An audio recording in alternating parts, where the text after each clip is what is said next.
Mission 2022 की तैयारियां जोरों पर हैं। जैसे जैसे चुनाव नज़दीक आ रहा है, सरगर्मियां बढ़ती जा रही हैं। ऐसे में सारे राजनीतिक दल अपनी अपनी तैयारियां करते दिख रहे हैं। सभी ने अपनी कमर कस ली है और चुनावी मैदान में सियासती रंग दिखाना शुरू कर दिया है। ताल ठोक कर खड़े हैं वो लोग जिनको इस केराकत विधानसभा, हम बता दें कि जहां पर इस वक्त हम खड़े हैं, ये केराकत विधानसभा का रत्नपुर इलाका पड़ता है। और आज हम यहां से जनता की आवाज़ क्या है, जनता चाहती क्या है, आखिरकार जनता किसके सर पर ताज बिठाएगी 2022 में विधानसभा का, इसकी चर्चा जोरों पर करने वाले हैं। और आपको एक बात और बताते चलें कि ये विधानसभा जहां पर हम इस वक्त मौजूद हैं, आपको शायद पता हो तो हो, ये उत्तर प्रदेश की सबसे बड़ी दूसरी विधानसभा है।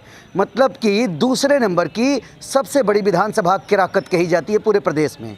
और ऐसे ऐतिहासिक विधानसभा की आज पब्लिक कवरेज होने को है, जहां पर कुछ सियासतदार लोग भी मिलेंगे, कुछ आम जनमानस से भी आते हुए लोग मिलेंगे, जिनसे ये पता चलेगा कि जनता का इस बार रुझान क्या है। हम सबसे पहले यहाँ पर ये गरीब तबके से आते नज़र आते हैं और हम इनसे ही जानते हैं एक आम आदमी की जो आवाज़ है इस बार वो क्या कहती है इस सरकार को लेकर, और आप सरकार किसकी पसंद करते हैं और इस बार बटन किसका दबाएंगे ईवीएम का, बताएं। बोला क्या बोली किसको वोटिंग करेंगे इस बार, किसकी लहर है, कौन जीत रहा है, भाजपा, सपा, बसपा, कांग्रेस, कौन? अब क्या हम बताएंगे, ये नहीं बता पा रहे हैं। हम आपसे जानना चाहेंगे, ये यहाँ पर जो है अधेड़ उम्र के बुजुर्ग व्यक्ति कहे जाएंगे, ये यहाँ पर मौजूद हैं। शायद हमसे अच्छा तजुर्बा इनको भी होगा, क्योंकि हम भी एक नागरिक हैं इस देश के, हम भी कहीं ना कहीं वोट करते ही हैं। लेकिन इनका वोट किसको, इनका आशीर्वाद जाना है, जनता क्या फैसला लेगी, आप बताइए। Samajwadi party, Bharatiya Janata party, Bahujan Samaj party और कांग्रेस में आपकी पहली पसंद कौन? सपा। कारण जानना चाहेंगे क्यों? अच्छा काम, अच्छा विकास। क्यों? पिछले साढ़े चार साल से भाजपा की सरकार चल रही है, उसमें क्या जनप्रतिनिधि जो यहाँ के विधायक हैं उन्होंने काम नहीं किया? बहुत, हम लोगों को जानकारी के अभाव में कुछ नहीं हुआ है। आपकी जानकारी के अभाव में कुछ नहीं हुआ ऐसा आप कह रहे हैं, लेकिन विधायक जी तो कुछ और कहते नज़र आ रहे हैं। वो तो कह रहे हैं कि मैंने 600 किलोमीटर सड़क बनाई अपनी विधानसभा में। यहाँ कोई सड़क नहीं बनाई गई है। हम लोगों की जानकारी में जो है यहाँ कोई सड़क नहीं बनाई गई। जो भी बनाई गई है सपा के गुलाब सरोज ही ने बनाया है। अच्छा। सबसे ज़्यादा विकास सपा के गुलाब सरोज ही ने किया है। किन मुद्दों पर वोटिंग करते हैं आप लोग? विकास पे। तो क्या पिछले 4-4.5 सालों का जो कार्यकाल भारतीय जनता पार्टी का रहा है उसमें क्या विकास नहीं आया? नहीं, विकास हुआ ही नहीं न। चलिए भाई, ये तो कह दिए कि विकास हुआ ही नहीं और 4.5 साल का कार्य भारतीय जनता पार्टी का गुजर चुका है। हम अगले व्यक्ति से पूछना चाहेंगे। जी अंतिम हो जी, दिनेश चौधरी अदा अंतिम में हूँ। आपका शुभ नाम? सुरेंद्र सिंह। हाँ जी, क्या कहते हैं आप सिंह साहब, क्या कहते हैं? हम खेती करते हैं। कहते क्या हैं? कह रहे हैं कि दिनेश का इस बार सफाया अंतिम है।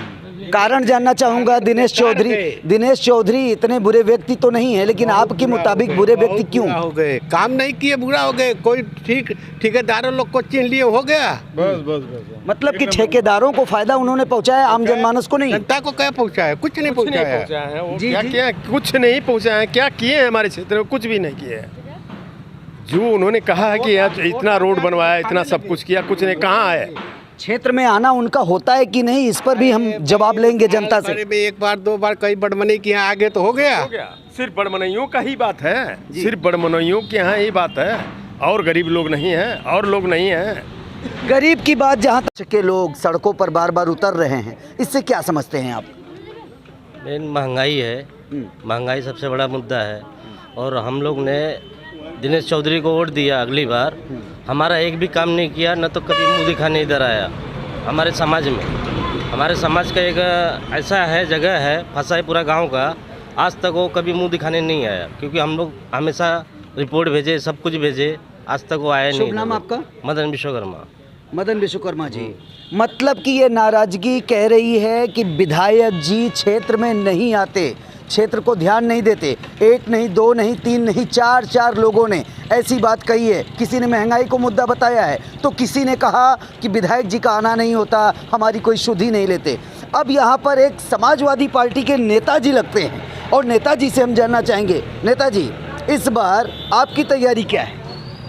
हम मिशन 2022 पे हम लोग काम कर रहे हैं और 351 प्लस, मैं राष्ट्रीय अध्यक्ष जी का मिशन है कि 351 प्लस सीट हम जीतेंगे और 351 में किरागत की भी लाइन उसमें रहेगी और किरागत से समाजवादी पार्टी का प्रत्याशी घोषित हो चुका है, जिसका शुभ नाम है आदरणीय अखिलेश यादव।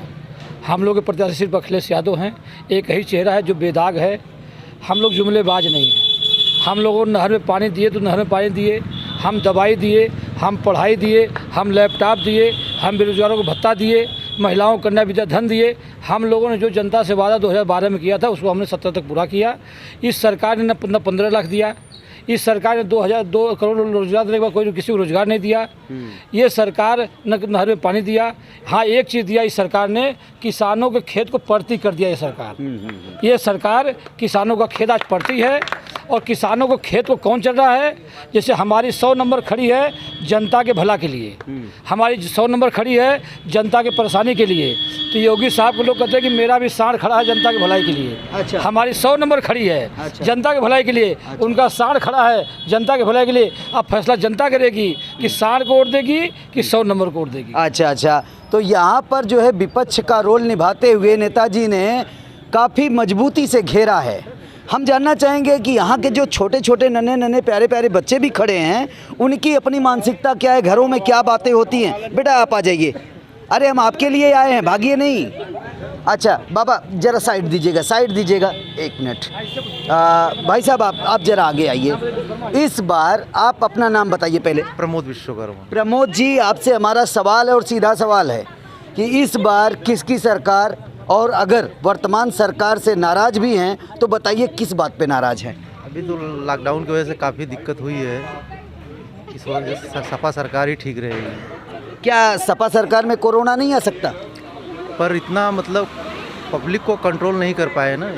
पब्लिक कंट्रोल नहीं कर पाए जी, गरीबों को बहुत तकलीफ हुआ है लॉकडाउन की वजह से। अच्छा, तो आपका इस बार अपना मानना, पहली पसंद क्या होगी? सपा सरकार। सपा सरकार जी। तो विश्वकर्मा जी ने तो यहाँ पर सपा को हरी झंडी देते हुए नजर आए। अब थोड़ा सा एक ब्रेक के लिए रुकेंगे।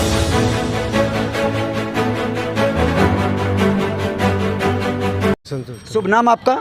लौटन राम जी, लौटन राम। लौटन राम हमें बताएंगे कि अगर इस सरकार से उनको नाराज़गी है तो किस बात की है, और माननीय विधायक जी जो दिनेश चौधरी जी हैं यहाँ के, वो आप लोगों के बीच में कब आते हैं?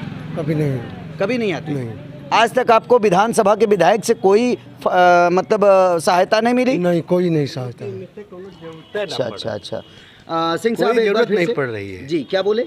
हम लोग को इन लोग से कोई ज़रूरत नहीं पड़ती। आएंगे नहीं तो हम लोग जाएंगे क्यों उनके लिए? उनके यहाँ जौनपुर जाएं। ऐसा तो नहीं है कि समाजवादी पार्टी के लोग यहाँ पर मौजूद हैं इसके लिए? नहीं, आपकी बार अगले बार हम दिनेश को वोट दिए थे। अगले बार हम मोदी को वोट दिए थे। क्या बात कर रहे अच्छा, हो? आपने मोदी जी को वोट किया दिया था? है इस बार मोदी जी को? भी उनको दिए हैं, दिनेश को। अच्छा, योगी जी को मतलब उनकी सरकार को बनवाया आपने? के पहले सपा के दिए थे। उसके पहले सपा को दिए थे 17 में। हाँ, हमारी कोई भाजपा को पार्टी दिए। नहीं है। अच्छा, हम व्यक्तिगत व्यवहार के हैं। तो ये कहता है आम मतदाता जिसे किसी पॉलिटिकल अप्रोच से कोई लेना देना नहीं है। पिछली बार उन्होंने भारतीय जनता पार्टी को अपनाया था, इस बार वो कह रहे हैं कि हमारा वोट। अच्छा, वोट की बात करें, वोट किसको देंगे इस बार? आपकी बार अगर दिनेश आएंगे तो उनको कतई नहीं मिलेगा। किसको देंगे? गुलाब आएंगे तो उनको वोट देंगे। अगर सपा। नहीं, गुलाब सरोज और अभी प्रत्याशी निर्धारित नहीं हुआ है जी। इस नहीं, बार अगर हो गए तो मैं गुलाब को वोट दूंगा। इस बार अगर गुलाब सरोज जो है सपा के उम्मीदवार होते हैं तो ठीक, नहीं हुए तो किसको वोट देंगे? विचार करेंगे। विचार हम बोल दिए हम किसी पार्टी के नहीं है, हम व्यक्तिगत आदमी के हैं। अच्छा। तो यहाँ पर आपने 3-4 की तो आवाज़ सुन ली है। मैं चाहूँगा, एक भाई साहब यहाँ पर हैं, एक बूढ़े बाबा जी हैं, पंडित जी हैं यहाँ पर, हम इनसे भी जानना चाहेंगे अब की बार किसकी सरकार? सरकार ये हमारा के बनी और कर रहे हैं, सपा कर रही है। सपा की सरकार? हाँ हाँ सपा की अरे कारण जानना चाहेंगे। अरे कारण क्या, देश तबाह हो गल कि भाई बाकी बा अब का ले यहाँ मैंने कहा खून ले बाबा आपने किसको वोट किया था इसके पहले? मोदी को।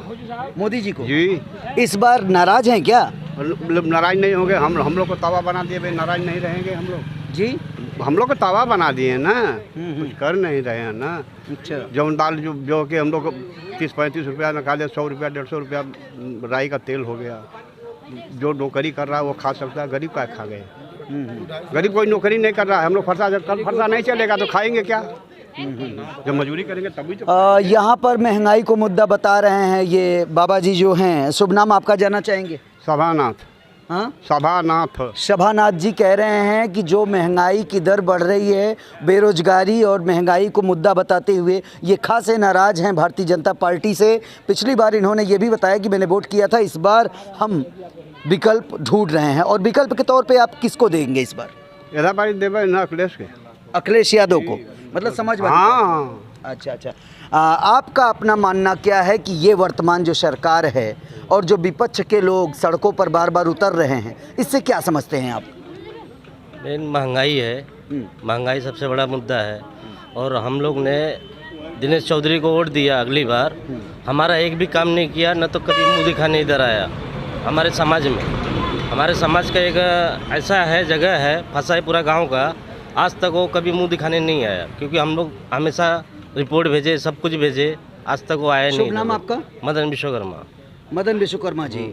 मतलब कि ये नाराजगी कह रही है कि विधायक जी क्षेत्र में नहीं आते, क्षेत्र को ध्यान नहीं देते। एक नहीं, दो नहीं, तीन नहीं, चार लोगों ने ऐसी बात कही है। किसी ने महंगाई को मुद्दा बताया है तो किस